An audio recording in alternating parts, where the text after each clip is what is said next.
Assalamualaikum warahmatullahi wabarakatuh. Selamat siang semuanya. Hari ini saya akan mereview mengenai materi analisis isu kontemporer untuk memenuhi tugas dan jurnal kedua. Mengapa kita harus mempelajari materi ini?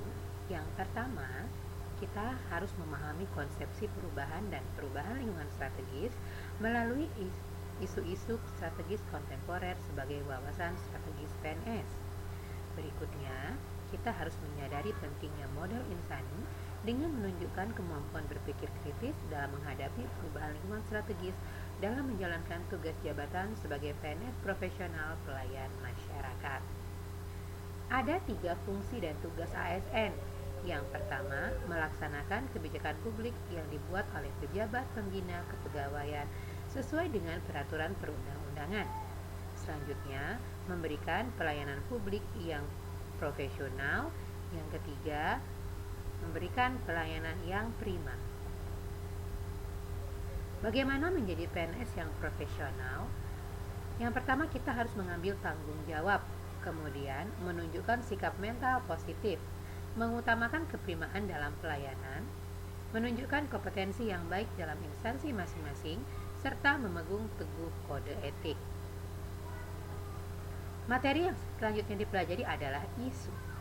Isu adalah suatu hal yang terjadi baik di dalam maupun di luar organisasi yang apabila tidak ditangani secara baik akan memberikan efek negatif terhadap organisasi dan berlanjut pada tahap krisis.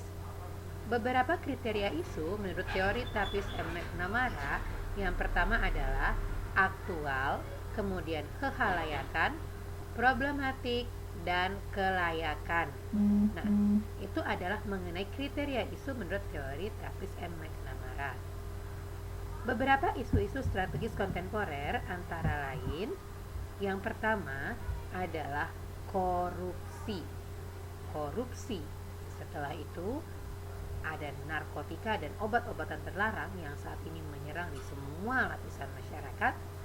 Kemudian money laundering atau pencucian uang, proxy war, terorisme dan radikalisme, serta ujaran kebencian hate speech yang terangkum dalam kelemahan media massa. Di situ ada ujaran kebencian, ada berita hoax. Apa dampak isu kepada masyarakat?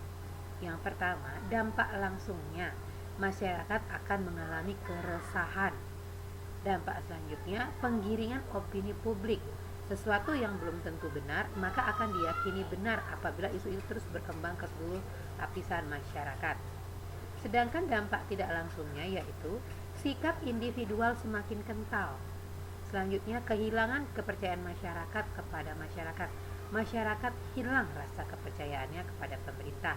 Oleh karena itu, maka sebagai seorang pelayan publik, kita harus mampu untuk menangkap isu-isu kepada masyarakat yang beredar.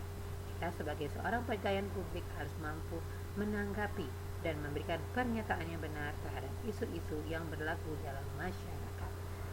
Sekian, terima kasih. Assalamualaikum warahmatullahi wabarakatuh.